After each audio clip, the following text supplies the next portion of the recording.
દાખલા નંબર 7. એક પેટીમાં 4 લાલ અને 2 વાદળી દડા છે. એક સાથે યાદચ્છિક રીતે 3 દડા પસંદ કરવાના છે. જો પસંદ કરેલ દડામાં મળતા લાલ રંગના દડાની સંખ્યા દર્શાવે. લાલ રંગના દડા કેટલા છે? તો લાલ રંગના દડા 4 છે. કેટલા છે? લાલ રંગના દડા 4 છે. આગળ x સંભાવના વિતરણ મેળવો. પસંદગી પામેલ દડામાં લાલ રંગના દડાની અપેક્ષિત કિંમત શોધવાની. એનો મતલબ પછી વાત કરેલી એ પ્રમાણે મધ્યક શોધવાનો છે. જે આપણે આગળના દાખલામાં વાત કરી ને એ પ્રમાણે મધ્યક શોધવાનો છે. આપણે કુલ દડા કેટલા તે જોવાના. 4 લાલ ને 2 વાદળી. એનો મતલબ 4 લાલ અને 2 કેવા છે? વાદળી છે. એટલે કુલ દડા કેટલા છે? કુલ 6 દડા છે. 6 દડામાંથી પસંદ કેટલા કરવાના? 6 માંથી 3. એટલે n બરાબર 6c3. આપણને સારી રીતે આવડે. આ 3 છે નીચે એટલે 3 2 1 અને 6 છે એટલે 6 5 4. 3 દુ 6 3 દુ 6 નીકળી જાય. એટલે n બરાબર 20 આવે. n બરાબર કેટલા આવે? 20. હવે લાલ રંગની દડા સંખ્યા આપણે જોઈએ. પસંદ કરેલ સંખ્યામાં લાલ રંગના દડો. તો લાલ રંગના દડાને આપણે x ધરવાનો. x નું સંભાવના લાલ રંગનો દડો. લાલ કેટલા આવે? ધારો કે આપણે 3 પસંદ કરીએ, એમાંથી લાલ કેટલા છે? 4 છે. સાંભળજો હવે દડા કેટલા છે? યાદ છે કે 3 દડા પસંદ કરવાના છે.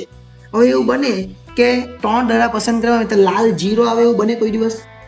લાલ 0 આવે. લાલ 0 ધારો કે આવે, ધારો કે 0 આવે તો 2 વાદળી આવવાના એટલે 3 તો પસંદ થાય જ નહીં. એટલે લાલ 0 આવવાનો નહીં. એમ જોવા જઈએ તો x બરાબર 1 2 3 ને 4 આટલું આવે.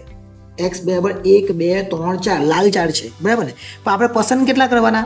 આપણે પસંદ કરવાના 3. એટલે ખાસ ધ્યાન આપજો x કેટલો આવે છે. આ x નથી, આ તો ખાલી સમજાવવા માટે છે. x આટલો આવી શકે કે આ તો 0 પસંદ થાય, કાં તો 1 પસંદ થાય, કાં તો 2, કાં તો 3, કાં તો 4. પણ જો 0 પસંદ થાય ને આપણે કુલ 3 પસંદ કરીએ તો વાદળી 2. જો વાદળી 2 આવે તો લાલ 1 આવવાનો છે. એટલે લાલ 1 તો આવે જ. લાલ 2 0 તો આવે જ નહીં. હવે લાલ 1 આવે ને વાદળી 2 આવે. લાલ 1 અને વાદળી 2 એટલે લાલ 1 અને વાદળી 2. હવે લાલ 2 ને વાદળી 1 અને 3 લાલ. 4 લાલ બી નહીં આવે. કેમ? પસંદ જ 3 કરવાના. એટલે 1 2 ને 3 એ આપણો x બને. x કેટલો બને? 1 બને. 2 ને 3 જો જોઈએ હવે. એટલે px બરાબર 1 લખવાનો ને નહીં સમજ પડે તો બી શું કરવાનું? હવે 1 લાલ દડો અને 2 વાદળી દડા.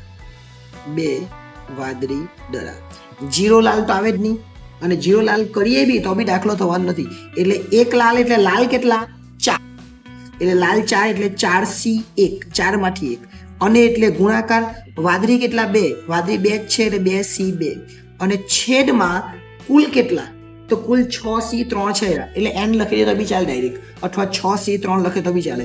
હું ડાયરેક્ટ જ અહીંયા n લખી દઉં છું એટલે n લખી દેવાનું. જે 20 શોધેલા જ છે આપણે એટલે ફરીથી એ કરવાની જ હોય. 4c1 એટલે 4 જ અને 2c2 એટલે કેટલા? 2c2 એટલે 1 અને છેદમાં 20. હવે 2c2 એક્ટિવિટી પાછા પૂછતા નહીં કે 2c2 એટલે 2 ગુણ્યા 1 2 ગુણ્યા 1 એટલે બધું ઉડી જાય. એટલે આપણો જવાબ આવે 4/20. હવે 4/20 ને તું પૂરું પોતા પાય અત્યારે આપવાની જરૂર નથી. આ 1 આવી ગયો. હવે px તું શોધીએ. એનો મતલબ શું થયો? લાલ દડા કેટલા? 2 એટલે 2 લાલ દડા અને 1 વાદળી દડો. 1 વાદળી દડો. 2 લાલ ટોટલ 4 છે એટલે 4c2 અને વાદળી 2 છે એમાંથી 1 પસંદ કરવાનું અને છેદમાં n. 4c2 એટલે તો કરવાનો 4 ગુણ્યા 3 અને 2 ગુણ્યા 1. 4c2 કરે એટલે 2 નીચે આવવાના. 2 ઉડી જાય એટલે 6 આવે. ગુણ્યા 2c1 એટલે 2 જ આવવાના. છેદમાં 20 એટલે જવાબ આવે 12/20. હવે છેલ્લું એટલે px3. એનો મતલબ 3 લાલ દડા. આપણે પસંદ બી 3 જ કરવાના અને 0 વાદળી. ની લખે તો બી ચાલે, ની લખે તો પણ ચાલે. 4c3 અને 0 વાદળી એટલે 0 જ આવવાનું ને ની લખે તો બી 1 લખી દેવાનું. ચાલો 1 લખી દીધો કે ગુણાકાર. અને ની લખે તો પણ ચાલે, ખાલી આ 0 વાદળી એટલે ખાલી આટલું જ કરવાનું અને છેદમાં n.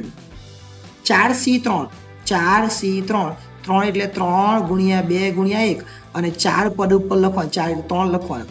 આ બધું ઉડી જાય એટલે ઉપર વધે 4 જ ખાલી. એટલે 4/20. ત્રણ જવાબ આવી ગયા, 4/20, 12/20 અને 4/20. બધું છે જ આપણી પાસે. હવે આપણી પાસે લાલ દડા પસંદ કરો એટલે x તો છે જ, px બી મળી ગયો અને x ઇન્ટુ px કરે એટલે મધ્યક મળી જાય, જે આપણને ખબર છે. x કેટલા? તો લાલ દડો 1, 2 ને 3. જવાબ કેટલો આવ્યો? તો એક જવાબ આવ્યો 4/20, બીજો જવાબ આવ્યો 12/20 અને ત્રીજો જવાબ આવ્યો 4/20. ગુણાકાર 4 × 4, 4/20. 12 × 2 = 24, 24/20 અને 4 × 12, 12/20. આ આપણો જવાબ.